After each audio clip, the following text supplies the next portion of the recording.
Welcome to the Write the Damn Book Already podcast.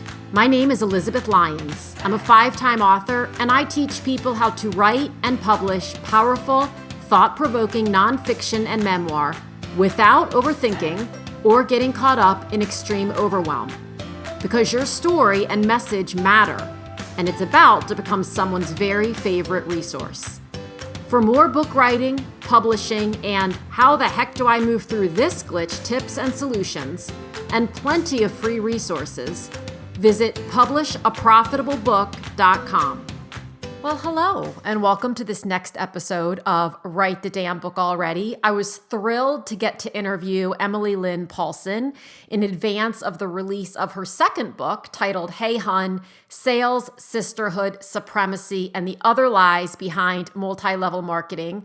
I discovered Emily not that long ago, of course, on Instagram, and after I dove in and started doing some research, I was so intrigued not only by the topic of her book, but also by her writing process and how she sorted through what to write about a topic that surely will have, and frankly already has had, a little bit of pushback from folks who are in multi-level marketing arrangements.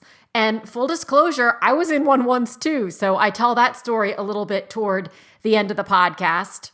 It was so fun to talk with her about her journey as a writer, her journey as a human being, her growth being part of an MLM and then exiting it, what she learned both in her time there and also in her time writing her second book. Her first book, if you want to check it out, is titled Highlight Reel: Finding Honesty and Recovery Beyond the Filtered Life. It details her journey getting sober, and what's interesting and was interesting to me was the crossover so much between the MLM and her decision to stop drinking. And we talked a bit about that in the interview as well. So I know that you're going to find this incredibly informative and fun, and she's really just a delight. So I encourage you to follow her. Obviously, check out the book. The book comes out in May of 2023. So if it is not yet May, you can pre-order it. And if it is after May when you are listening to this episode, well, get yourself right out there and get yourself a copy. Before I launch into the interview, I do want to let you know that I've done a thing. So I have a book outlining workshop that you may or may not know about. It details exactly how to get your book masterfully outlined so that you can sit down and write with confidence and clarity. It is called Book Outlines Made Simple. And it has been touted as, quote, I loved these trainings. They were incredibly helpful. I feel like a weight was lifted off my shoulders. And then also someone said, after completing this workshop, my book is outlined AF, which seems to be the trendy way to say it was outlined real well. So I think that is a great compliment. What I've done is I've made Book Outlines Made Simple a pay-what-you-can workshop. It is a replay of the original 3-day workshop that I gave. The suggested price on it is $45, but I'm encouraging everyone to just pay what you can. I don't ever want someone's situation of having to decide between enrolling in a $45 workshop or buying their child the $45 soccer uniform, or if you're like me, signing up for the next color run or whatever it is. I don't want those to be the sorts of decisions that parents have to make. So if you are really committed to taking the next step and getting your book outlined, or perhaps you've even started writing and now you're feeling like, where the hell is this going? And you need an outline, I would love for you to hop on into Book Outlines Made Simple. I'm going to help you get super clear on your core message, on your target reader, and then I'm going to give you my exact outline structure for both nonfiction and memoir that I use for myself and for my clients to help them get really clear about what they want to say, why, and how they're going to say it. So you can hop on into that over at publishaprofitableBook.com/work-with-me. I'll also put it in the show notes. If you just go to publishaprofitableBook.com, on the main homepage, there is a big button that says Work With Me. If you click on that, you'll see all of my courses, programs, downloads, freebies, all of it, including Book Outlines Made Simple. All right, let us hop into the interview with the wonderful Emily Lynn Paulson. The title of this book, Hey Hun, I'm so curious about. how that came to be. And I have been following you now ever since finding you on social media. So I have a bunch of different questions for you because you've been doing other interviews and podcasts related to the book that have really sparked some interest for me. But the topic as a whole is so interesting. And I'm curious, I don't want to ask the question. I'm curious where the title came from. So if you've ever received a message in your DMs on Facebook from someone in an MLM, that's a very common phrase is, hey, hun, hey, babe, hey, girl, hey, whatever. It's kind of the infantilizing female reach out. So that's really where it came from. I thought that might be true. I didn't want to assume it. So I thought but I also am gathering that for people who have experienced it, that's going to greatly resonate. They're going to feel not called out in a bad way, but they will respond to that very quickly. Yes, exactly. So what made you want to write this? Because this is your second book, right? Yeah. Yeah. Okay. And really, so the first book, I think, made me want to write more books, which I think happens a lot. Yeah. My first book was my memoir, Recovery Story. Mm-hmm. And I found it was really cathartic, not only for me, but also, helped other people feel less alone. And other women found things I could identify with in the book. And so as time went on and I realized that there was a story to tell here, I thought, there are people who need to know about this. There's things I wish I knew. And so what better way than to kind of start this process again and put this in a book? And it comes out at the end of May, correct? May 30th. So I haven't read it yet and I can't wait to read it. But so I don't know the details of the internal content well enough to speak intelligently to it. Is it a cautionary tale or is it an information or is it both? It's kind of everything. It's like a polemic and it's a personal story too. It's my, real experience and it's a social commentary. And it also it's like a lot of things. It's about how women are sold things because its majority is women in these multi-level marketing organizations. Women are sold things as a Band-Aid for what really ails us. Like, our whole culture, our whole society is held up on the unpaid labor of women, right? So we start there and then there's these little Band-Aids that we give and MLMs are one of them. Like, hey, this is something that could help you make money in the nooks and crannies. It could give you this community. And it's sort of this false fix for things that women that are real problems, but MLMs are not an actual solution. Yeah, I think one of the things about MLM, so I want to ask you about, did you have any concerns when you first thought about writing it about, for lack of a better word, backlash, or either from MLMs or obviously from people who are in MLMs who are defending their position, but did you worry about that? Yeah. And I don't know if worry is the right word, as I just knew it was part of the territory. I knew it was coming. And, I've written a lot of articles. I mean, my first book was about alcohol, but I've written a lot of articles about how alcohol is not good for you and how women are sold alcohol, kind of the same thing. Like we're sold this fix to this problem that alcohol doesn't fix. So I'm used to talking about things that aren't necessarily popular with mainstream culture and mainstream media.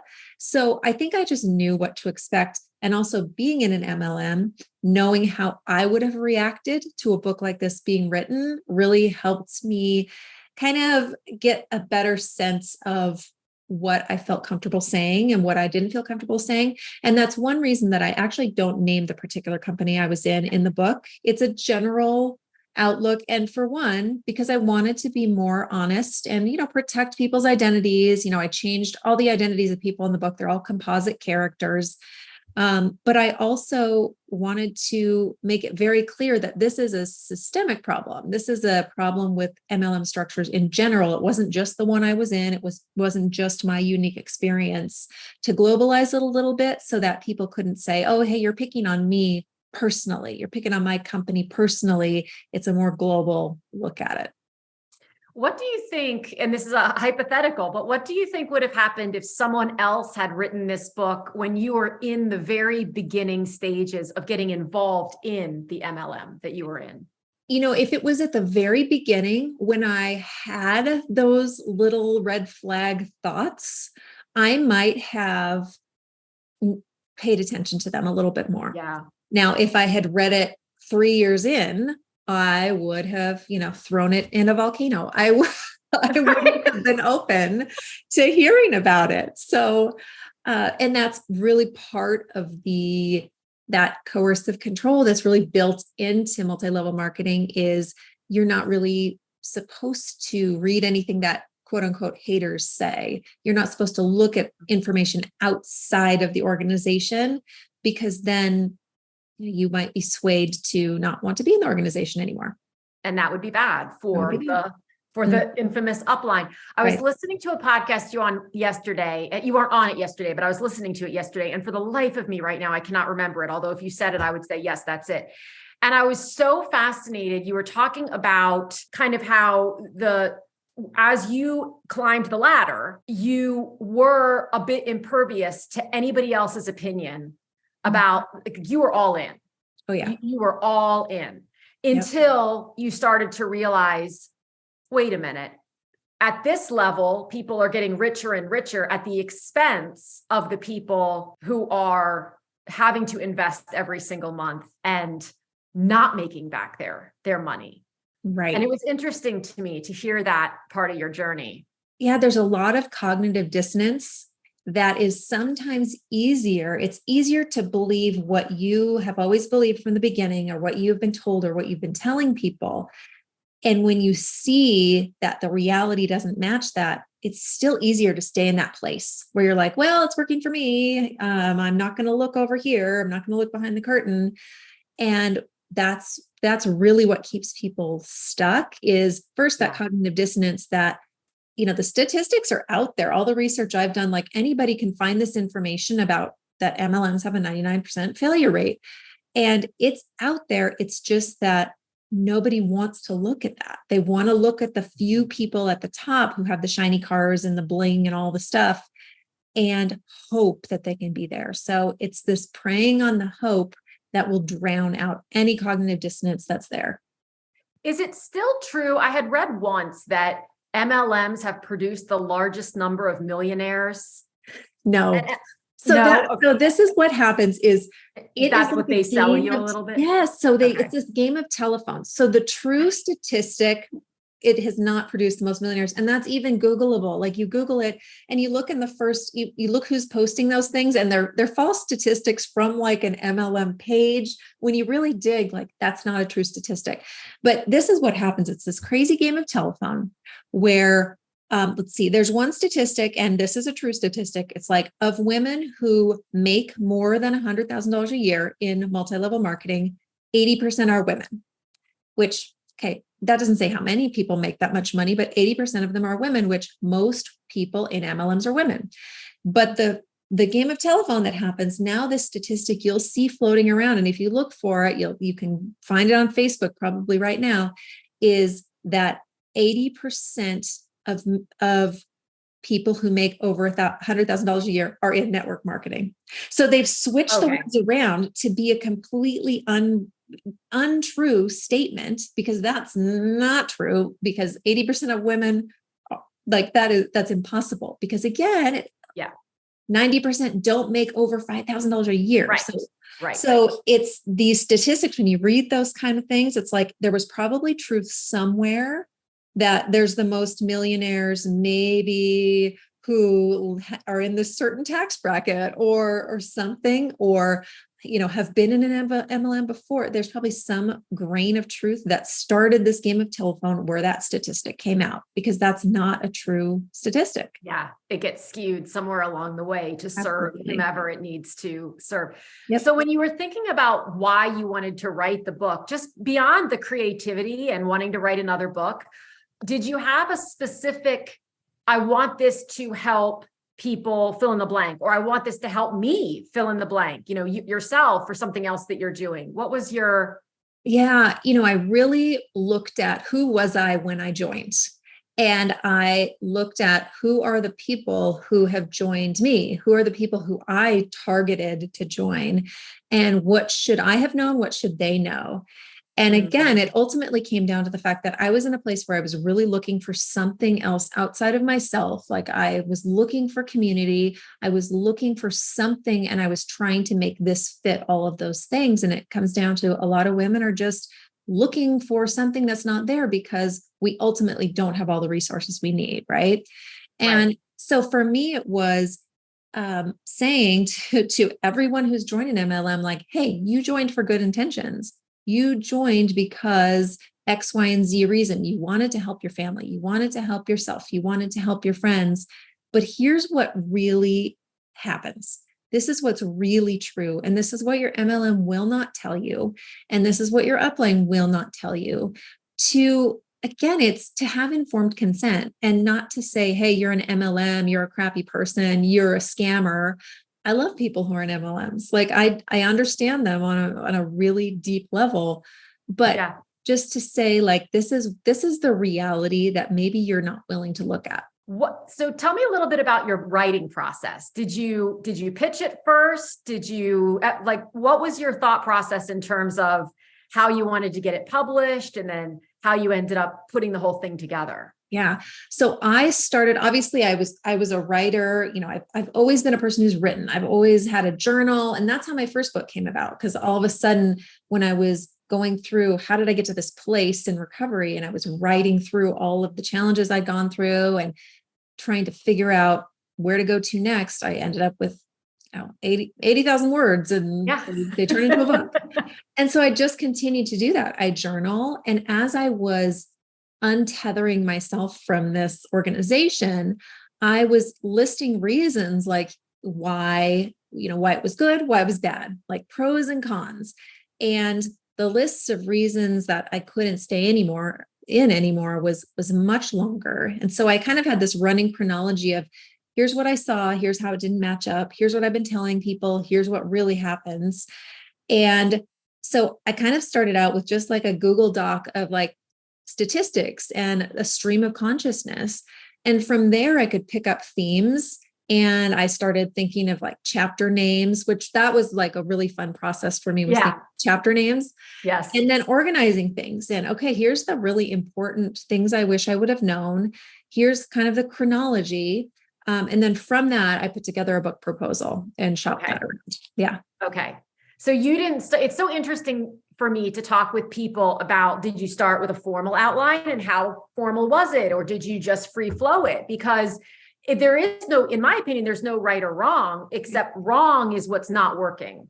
Exactly. So for a lot of people, they'll do what I call reverse outlining, where they'll actually write the whole thing, but then they have to go back and figure out, okay, does this thing even flow? Yeah. I'm imagining there were so many stories that you had to tell and so many points that you wanted to make. How did you ultimately decide what stays in and what doesn't? Yeah. Well, it's not easy when you have so many people too. That was the other thing is I interacted with thousands of people. And so what I really had to do was make composite characters based on personalities. So there's the antagonist character here, and then there's the like sweet, helpful character here. Those are all just combinations of many, many, many different people's personalities and the interactions I had with them. So that was the first thing, was kind of distilling who are my main characters. And then from there, remembering the eye-opening things looking back and the eye-opening things when I was in. So the big retention events, those were a really big thing in MLMs, these car parties and these conventions. And so centering stories around those experiences and just narrowing it down to the things that I thought were the most important and also the most relatable, that not only Sure. people who've been in MLMs have seen and experienced, but people outside of MLMs who don't really understand MLMs would say, oh, I remember seeing that. Oh, I've seen my friend post that. Okay, this makes sense. Absolutely. Okay. So was there a hard, air quotes, was there a harder part? Was there ever kind of a messy middle, as they say, where you Oh just yeah. had some doubts or got stuck? And how did you navigate your way Yeah. through that? The hardest part for me was my publisher really encouraged me to go deeper in the story with there's some things with white supremacy and racism that I really initially wanted to avoid, because I'm a white person. I can't talk about this stuff. And Right. my publisher was like, you need to talk about this stuff. You are the person who needs to talk about this. And so doing research around that and being really sensitive to the fact that, again, I am a white person and I'm not an expert, but here's what I experienced. And this is why I was uncomfortable with it. And here is a way that we can do things better. Right. So having a sensitivity reader, having, a woman of color read it so that I wasn't just spouting off about things I didn't know about. That was the hardest part for me because it was uncomfortable. It's just an uncomfortable place to be. Absolutely. But it was really necessary. And so on the other side of that, it feels right to you and it felt whole. Yes. I saw yesterday you had a clip on Instagram about other people's disappointment. And people messaging you and saying, I'm disappointed. I'm so disappointed, and inevitably the assumption is that they're still in the MLM and they're loving it and they're thriving or they're believing and they have hope or whatever the case may be. How you stated in that real well, pun intended, I guess, how you are, what your thoughts are on that. But that's such a common thing for people when they're writing about something and they know, this was on a grand scale that you could get pushback, which I'm sure isn't, I'm not saying anything that you haven't already thought about. People hesitate on the small scale. They worry about just a family member. And I'm not saying just a family member, like that doesn't matter, but one person or two people responding poorly. Mm-hmm. How have you made some peace with what may, we don't know yet, but what may, come from, and what's already coming from you talking about it? Yeah. I think being prepared for it is one thing. And again, I've been through it before and there, I talk about uncomfortable things a lot, and knowing where I end and where other people begin, and being very careful about my language. And again, that's why I don't use I don't name people in the book. I don't call, it's all composite characters. It's the reason I don't name the company. It's not to condemn any one person. So as long as I'm speaking in a way that's me focused, my experience and research that anyone could look up, that's not disputable. It's not just, me saying something off the top of my head. If you have a reaction from it, if you were to read it and go, oh, well, this makes me feel called out. This makes me feel like you are shaming me, knowing that, hey, that's on you. You feel shame. So lean into that. Why do you feel shame? Because you don't like what I'm saying, or because you feel confronted by knowing maybe there's a little truth there. Something's not quite right. Mm-hmm. You said something, I'm glad you just said lean in, because I want to ask you something that's a little philosophical, right? So in the MLM space, and then also very much in the coaching space, there's this notion of lean into your discomfort. And you had talked about this on this podcast where I was listening about when they're trying to sort of recruit you into the MLM, right? Or when you're trying to recruit someone else and you're saying, I know it feels a little sticky and uncomfortable, but all the magic is where our discomfort lies and all these sorts of things.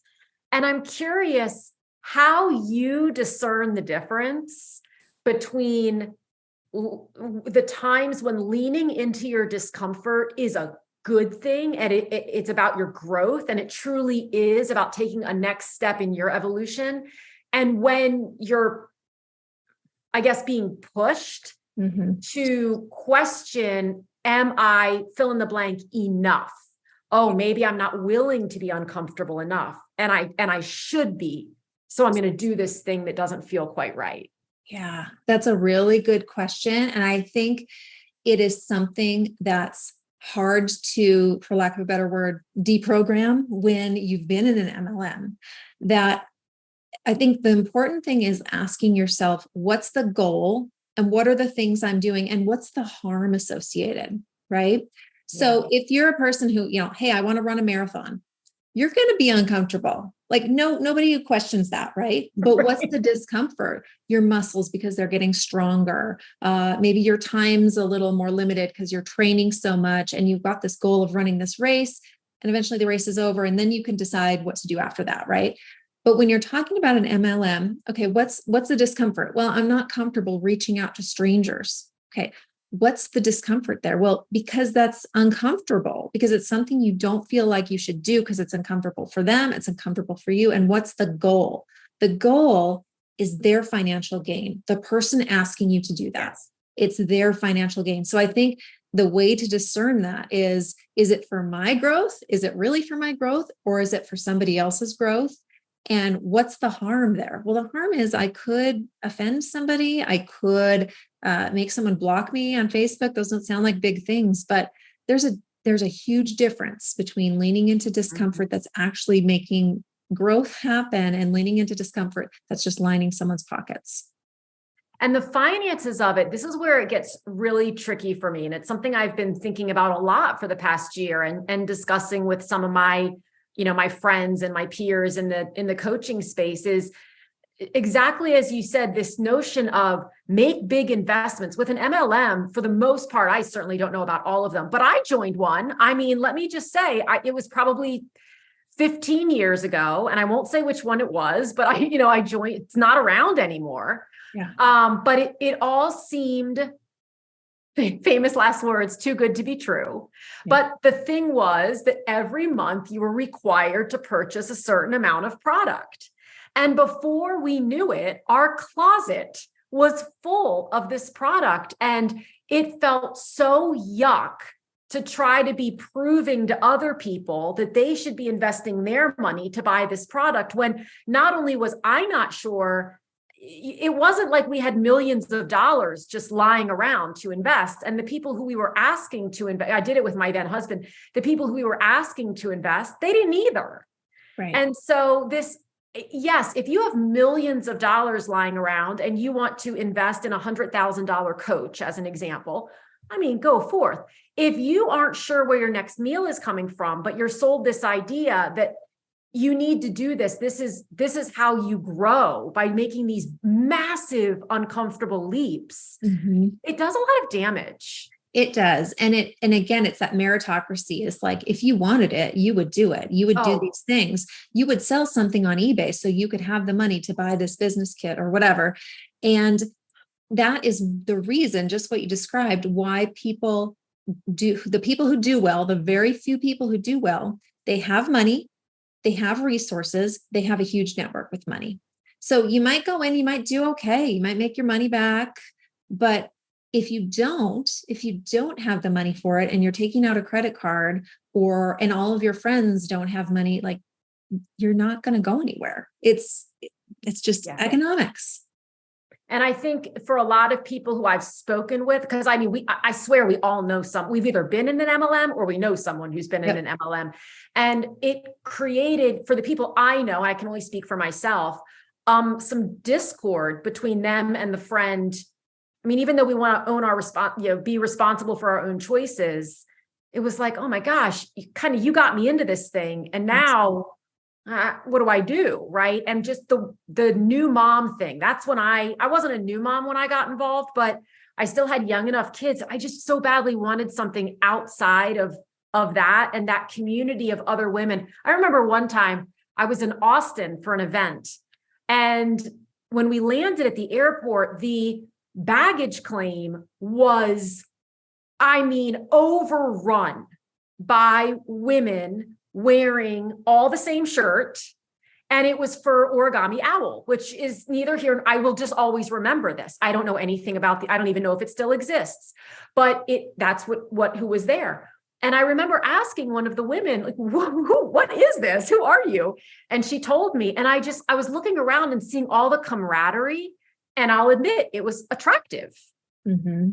Yeah. It looks real pretty from the outside until you dissect it in a little bit. And you're like, it's like everyone wearing a white robe. What's the difference? Like, everyone looks the same. Wow, if that isn't a statement, right? The bizarre sameness of everybody. I mean, and I did the same thing. We had white parties where we all wore white. We had themes and all, we had t-shirts we had to wear. And it sounds like, oh, this is so fun. But like, why are they doing that? Just thinking a little critically, a little more deeply. But when you look at it from the outside, it's like, oh, look at all these people with all their friends. Well, they're also people trying to sell the same products in the same competing markets. And it's not what it seems. Right. And crying into the different pillows every night in their hotel room. Exactly. And spending big bucks to Big be bucks. there. Big bucks. Is that, not that this really matters, but is that going up?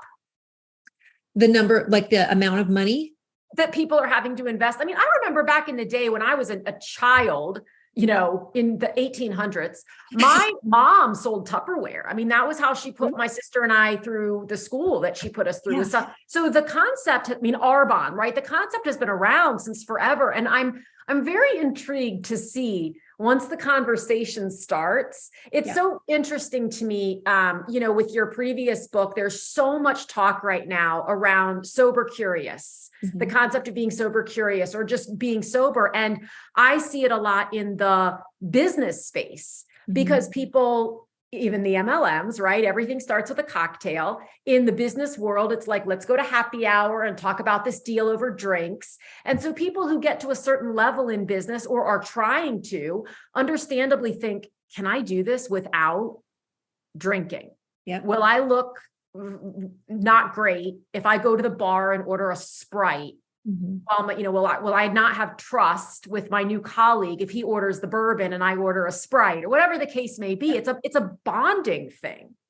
So it's going to be interesting to me to see how the conversation, are there a lot of conversations around MLM? Yeah. And I think, like you said, your mom doing Tupperware, you look back in those days and there was no social media. Right. And so the reach wasn't as far. It's like you could have Tupperware parties with your friends that you had in neighbors. Area. So you were restricted in a sense, right? Great point. It was social media that really made it spread like wildfire and made it in that way more dangerous because Sally down the street would be able to see that your mom had, whatever size house and whatever car, and it wouldn't be this fake show that you don't know what's going on when it's on social media. So I think that's what's made it so dangerous. And I also think we've got this rise in influencer culture too, right? And lots of affiliate links. And MLMs really try and tie their cart to that horse that, we're just affiliates, we're affiliates. But affiliate marketing doesn't require recruiting human beings. So I think as people understand, like, I can give my money to this XYZ celebrity who's endorsing this thing, or I can give my money to this person who's in this pyramid. Like, I think that's going to look much less attractive.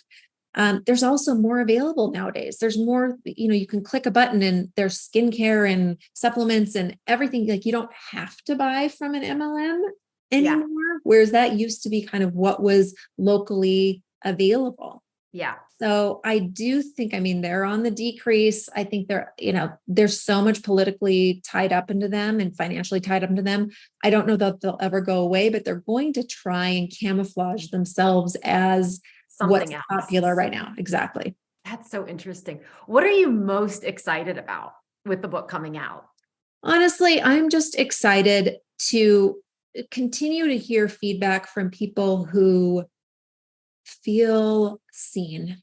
And I mean, like the advanced readers who've read it already, who were in MLMs, mine and others, were just like, God, this makes me feel like it wasn't my fault. That is the best part of it, to say like, hey, I was the person at the top who you were like worshiping and taking pictures with, and it was not what it seemed. So let yourself off the hook. Here's a million reasons why it wasn't your fault.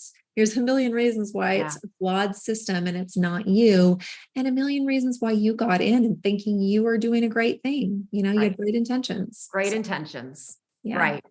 What are your thoughts, Mark? And maybe you're not thinking about it quite yet, but marketing wise, what do you feel excited to do? When I talk to authors, they're like, well, should I do this or should I do this? And I'm like, let's remove the word should. What do you want to do? I'm a big, I love like stickers and like promotional items and stuff. I'm totally that person. So like when I send out the advanced reading copies, I'm sending them out and I'm like writing on them. Like I love connecting with people who are enjoying the book. I'm looking forward to doing, a book tour and talking to people who are reading it. And like that part to me is the fun part. Yeah. The community and the connecting with people. Yeah. Me too. That's my favorite part as well. I love that. Yeah. What's the best place for people to find you? So my website, emilylynnpaulson.com, and I'm on basically every platform on Emily Lynn Paulson. I'm probably the most active on Instagram, although I'm, a Gen Xer, so mileage may vary of that. And you can Depends on the day. Yeah. You can find my book anywhere books are sold in pre-order. Yes, I will link it all in the show notes. Thank you so much for chatting with me. Thank you so much for tuning in. If you enjoyed this episode, this is your friendly reminder to follow or subscribe, leave a quick review, and share it with someone you know has a great story or message, but isn't sure what to do next. Also, remember to check out publishaprofitablebook.com for book writing resources and tips, and to see all the ways we can work together to get your book out into the world. Again, thanks so much for listening, and I'll talk with you again soon.